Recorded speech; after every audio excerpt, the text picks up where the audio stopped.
What's up, YouTube family? I'm Street Star Slumpy, and today I'm gonna be making my first official video on my official channel. I do got some content here and there on YouTube. You just gotta look for me. This is random channels here and there, but this is my only it's not my only one, but this is my official channel. I got it's old as hell. I got another channel coming with my girl. If you trying to figure out what I'm doing in the hospital, I know y'all see the equipment on the wall over here. We definitely gonna dive more into that on our channel. But on my channel today, I want to talk about why I got fired from Nordstrom, and I also want to give tips. You know what I'm saying? Because one thing I noticed, like when I was trying to get my start in luxury retail, is it wasn't a lot of videos on YouTube as far as how to go about it. I maybe seen one or two, but that was it. You know what I'm saying? I really had to learn a lot as I went. You know what I'm saying? So basically, why I got fired from Nordstrom was because, I failed to use better judgment. It might not be, the entire, Nordstrom thing, but they have, their little mission statement or whatever. But it was along them lines. That's what they said when they fired me. They were like, oh, well, we have to let you go because you failed to use better judgment, da-da-da-da-da. So what actually happened? What actually happened was I had clothes on hold in the back that were, not officially on hold. So let's say I had maybe 3 pieces of clothing in the bag. Let's say I buy one, so there's 2 left in the bag. Let's say 2 days go by, I find 2 more pieces that I like. I put them in the bag where the 2 I already have. Boom, that's why I got fired. A lot of people say I missed the opportunity there, I lost a good job or whatever, and it's okay. Don't get me wrong, it's cool. There's benefits, but it's not the best job I ever had. Not even close. I've worked for a few different brands, and Nordstrom is not my top 3. I'm gonna just be honest. Just some tips that I could give to anybody trying to get their start in luxury retail. Maybe somebody is already in luxury retail and they want to try to step up to that next level or whatever. I came up with some tips for you guys. The first tip that I have for you guys is look the part, and this is just the first one that came to mind. These aren't in any particular order. It's important to know who you are as an individual. Of course, you want to know who you are. You don't want to because people can sense when you're being fake, so you always want to know who you are. That's super important. It's also important to know who you are as a salesperson. Some people are aggressive salespeople, as soon as the customer's there, they're in the customer's face. Some people aren't aggressive. Some people they'll let the customer kind of shop around a few minutes and then they'll greet the customer. Those things are important to know about yourself, but it's also important to know your brand's image, or whatever store you're trying to get into, whatever franchise you're trying to get in. If you work at Gucci or Fendi or Saint Laurent, everybody's wearing suits and ties and bow ties and dress shoes. You see now I have on a Von Dutch hat and a t-shirt. That's more so Nordstrom style. It's not as upscale as a Louis Vuitton or a Tiffany's or anything like that. Or you don't want to go to your Saint Laurent job interview and you got long shaggy hair. It look like you haven't combed it in all week. Your hygiene's bad, you got dirty shoes, your shirt's untucked, yeah, you're not getting hired. You're not getting hired, period. Next tip, you definitely want to be knowledgeable. Knowledgeable about a couple of different things. You want to be knowledgeable about the brand. That's kind of what I meant when I wrote it down. There is kind of more that you need to know than just stuff about your brand. But the reason why I said be knowledgeable about the brand is I can almost guarantee you, if you do land a job interview at these places, they're going to ask you how much you know about that brand. They're going to ask you about the history. And I say I can guarantee it because every luxury brand I work for asked me that question in their interview. I worked for Coach for 2 years on and off.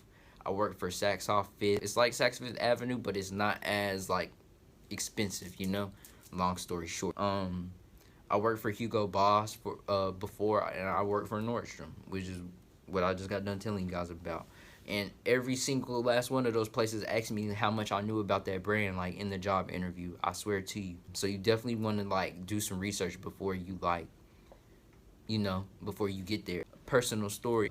I had an interview at Louis Vuitton one time, and I did my research. You know what I'm saying? And everything was great. All the people that were interviewing, they would ask us like, "Hey, sell us this product. Like, what would you say to sell this product to a client?" Like, man, they gave me like the most basic ass shades ever. And I'm like, what the fuck do I say to this? Like, it has a Louis Vuitton monogram on the side.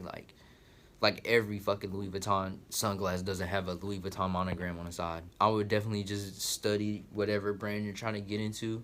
Other things you have to be knowledgeable about.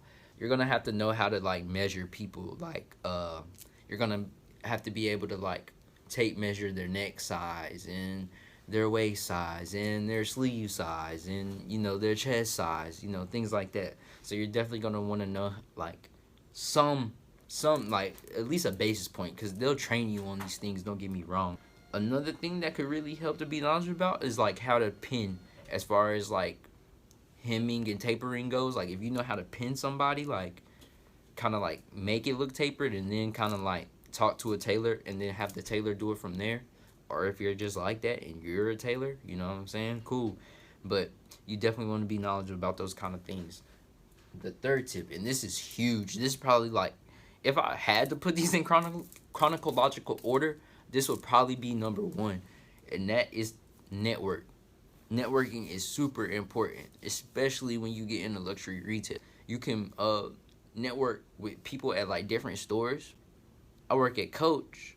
I'll definitely like mingle with the people at Marc Jacobs. Like, you would be stupid not to. You know what I'm saying? Like, I feel like if you don't, you're limiting your opportunity, because you don't never know what could go wrong. Just like in the like NBA or like the NFL, when you see like these players that like they get hurt, you know what I'm saying? They be having career-ending injuries for their team, and then the team cut them. You know what I'm saying? It be like no loyalty in that shit for real. Luxury retail is the same way, the exact same way. So it's super important to network. So like I said, I'm working at Coach. I'm definitely gonna mingle with the people at Marc Jacobs, because you never know when the people at Coach are gonna wake up and like feel some type of way, or it might not even be like that. A situation might come up. You might have to take some time off from work, and then like you can't come back for whatever reason. You get, you know what I'm saying? You get pregnant, you have to take a leave, and then like for whatever reason you can't come back to that same job. You want to have connections in other places. That way you're still able to support your family and things of that nature. Another reason why networking is super important is because like once you get to a certain luxury within luxury retail, like it's totally up to you as the salesperson to like manage the business relationship with the clients. Like, managers don't do that. They're like looking to the employees to execute that part of the business. Like, it's solely on the employees, because I mean, you get commission, so they're gonna make you work for that. You know what I'm saying? Of course. You definitely want to be able to like network. You want to be able to talk to people. Like, you can make it fun. Like, invite people out for drinks. Like, invite your clients out for drinks. Invite your clients out for lunch. Just kind of check up on them like a few days after they like purchased or whatever, and ask them how everything is. Did the shirt fit nice? Did the pants fit nice? Or if they buy an outfit for Friday night, like, oh, just hit them up on like Monday. Like, oh, how was your weekend? How was Friday night? Like, I remember you came into the store and you bought like a Burberry hat. Like, if you ever get that person's address, like, I don't know, just occasionally send a gift, like flowers, like wine. Like, I don't know, just whatever that client's into, you know what I'm saying? That's up to you to manage that, and it's up to you to manage, like, or it's up to you to know, be knowledgeable about, like, what that client will want as a gift to begin with. You want to be available as well. These kind of go hand in hand, networking and being available, because if you make all these connections with all these clients, and then they hit you up for the sales or whatever, and you're not responding to the clients, I mean, what was the point in making the connection in the first place and then establishing it? And at that point, you hustling backwards in my eyes, so you definitely want to be available.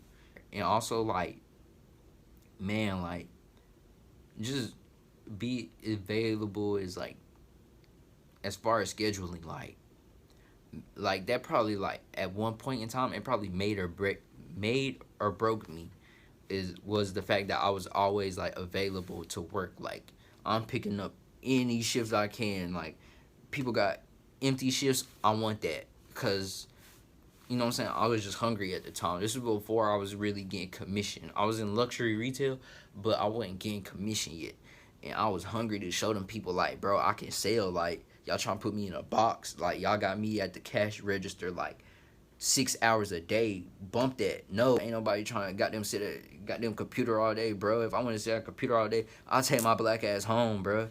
Like, I'm trying to get a bag, bro. And yeah, you gotta be hungry for that shit, bro.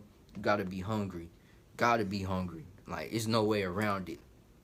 It kind of go into my next thing, like, kind of, sort of, but at the same time, the last tip is don't take it too serious. You don't want to take it too serious. Like I said, you want to show the people you hungry. You want to show them people you bout a bag.